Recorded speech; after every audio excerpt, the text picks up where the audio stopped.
The Hey Eddie podcast is brought to you by. Have you been leading people your whole life and nobody ever says thank you? Introducing Samuel's Lifetime Leadership Record Book.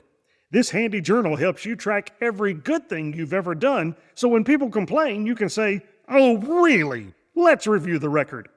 Each page includes check boxes for oxen not stolen, donkeys not taken, bribes not accepted, people not cheated.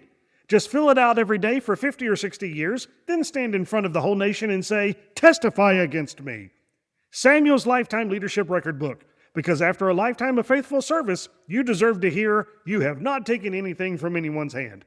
Comes with bonus witness statement forms for the Lord and His anointed to sign. Pen sold separately, good reputation takes entire lifetime. Shortcuts not available.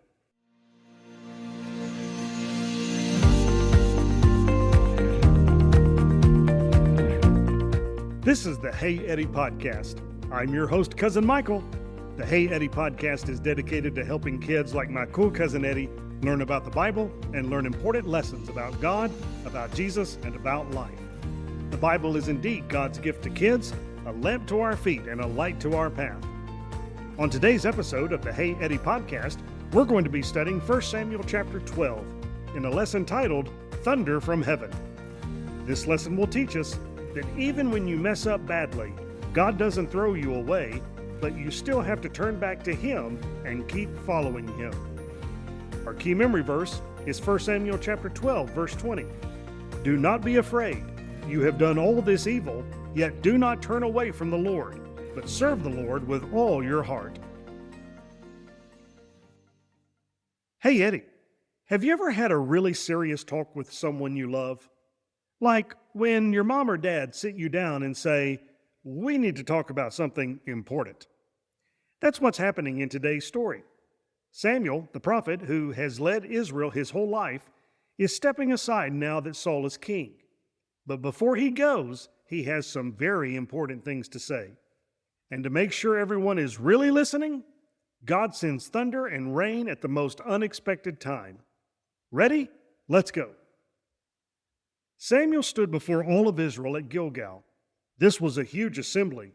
Everyone was there to celebrate King Saul. But Samuel had something serious to say first. He said, "I have listened to everything you said to me and have set a king over you. Now you have a king as your leader. As for me, I am old and gray. I have been your leader from my youth until this day." Samuel had served Israel his whole life. From the time he was a little boy in the tabernacle with Eli, all the way to now, old and gray. Then Samuel did something bold. He put himself on trial. He said, "Here I stand. Testify against me. Whose ox have I stolen? Whose donkey have I taken? Have I cheated anyone? Have I oppressed anyone? Have I taken a bribe?" Samuel was saying, if I've done anything wrong as your leader, speak up now. Tell me, and I'll make it right. The people answered, "You have not cheated or oppressed us. You have not taken anything from anyone." Samuel had been completely honest and fair for his entire life. Not one person could accuse him of anything. Why did this matter? Because Samuel wanted Israel to see the difference. He had been a faithful leader. But kings, as Samuel had warned them, kings would take and take and take. Israel was about to find out. Now Samuel became a teacher. He was going to give Israel a history lesson, and it wasn't going to be comfortable. He said, "Stand here, because I am going to confront you with evidence before the Lord." Uh-oh, this sounds like a courtroom, Eddie, and Israel was about to be found guilty. Samuel reminded them of God's pattern throughout history. When your ancestors were slaves in Egypt, they cried out to God, and God sent Moses and Aaron to rescue them. But then they forgot God, so God let their enemies defeat them. Sisera, the Philistines, the king of Moab. When they were in trouble, they cried out again, "We have sinned. We served other gods. Please deliver us." And God sent deliverers. Gideon, Barak, Jephthah, even Samuel himself. Every time Israel was in trouble and cried out, God rescued them.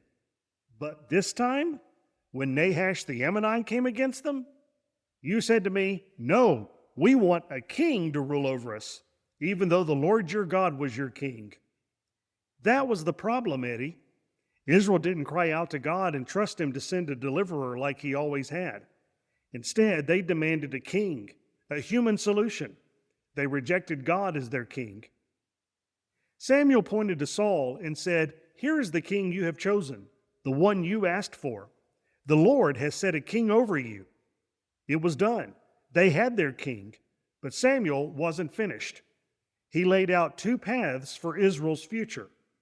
Path one, if you fear the Lord and serve and obey him, if both you and your king follow the Lord your God, good. Path two, but if you do not obey the Lord, if you rebel against his commands, his hand will be against you, just like it was against your ancestors.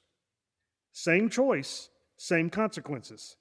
Having a king didn't change anything. Israel still had to follow God, and now the king had to follow God too. The question was, which path would they choose? But Samuel knew something about people. He knew that words alone might not get through to them. So he asked God for a sign. Samuel said, "Now stand still and see this great thing the Lord is about to do before your eyes. Is it not wheat harvest now?" Wheat harvest, Eddie, that means late spring, May or June, the dry season. It basically never rained during wheat harvest in Israel. Everyone knew that. Samuel continued, "I will call upon the Lord to send thunder and rain, and you will realize what an evil thing you did when you asked for a king."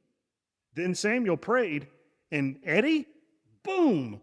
The Lord sent thunder and rain that very day, in the dry season, during wheat harvest, when it never rains. The sky went dark, thunder crashed, rain poured down. The wheat crop, which was ready to harvest, was getting destroyed. This wasn't just a storm. This was God speaking. This was God saying, "I am real. Samuel speaks for me, and what you did was wrong." So all the people stood in awe of the Lord and of Samuel. Now they got the message. The people were terrified. They cried out to Samuel, "Pray to the Lord your God for us so that we will not die. We have added to all our other sins the evil of asking for a king." Finally, they understood.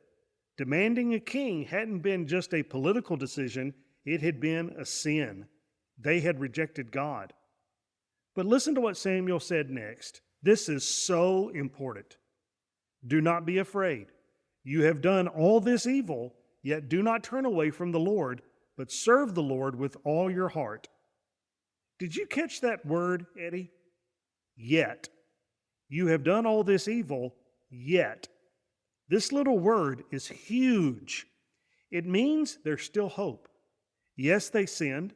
Yes, it was serious, but God wasn't throwing them away. Samuel continued, "Do not turn aside after useless idols. They can do you no good, nor can they rescue you because they are useless."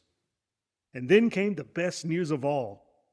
For the sake of his great name, the Lord will not reject his people, because the Lord was pleased to make you his own. God wasn't going to abandon Israel, not because they were so great, they weren't, but because God had chosen them, and God keeps his promises. His reputation was on the line. Samuel had one more thing to say. "As for me, far be it from me that I should sin against the Lord by failing to pray for you, and I will teach you the way that is good and right." Even though Israel had rejected Samuel's leadership, even though they had hurt him by demanding a king, Samuel wasn't going to stop caring about them. He would keep praying for them. He would keep teaching them. That's what a faithful servant of God does. And then Samuel gave one final warning. "Be sure to fear the Lord and serve him faithfully with all your heart. Consider what great things he has done for you. But if you persist in doing evil, both you and your king will be swept away." The future wasn't set in stone. Israel could still follow God and be blessed, or they could keep rebelling and face the consequences. The choice was theirs. So what does this mean for you? First, your past doesn't have to define your future. Israel had sinned badly, but God said, yet. There was still a path forward. If you've messed up, God doesn't throw you away. Turn back to Him and keep going. Second, God keeps His promises even when we don't deserve it. God didn't stay with Israel because they were so awesome. He stayed because He had promised to, and God never breaks His word.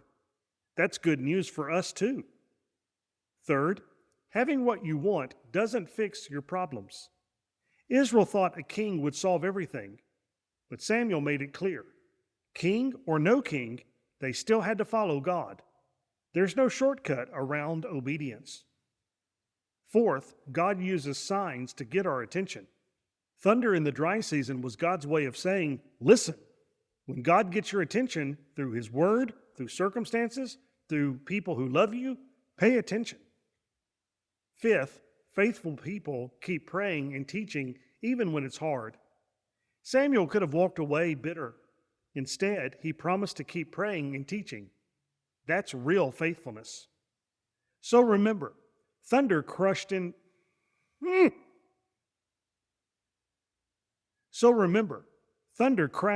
dry season.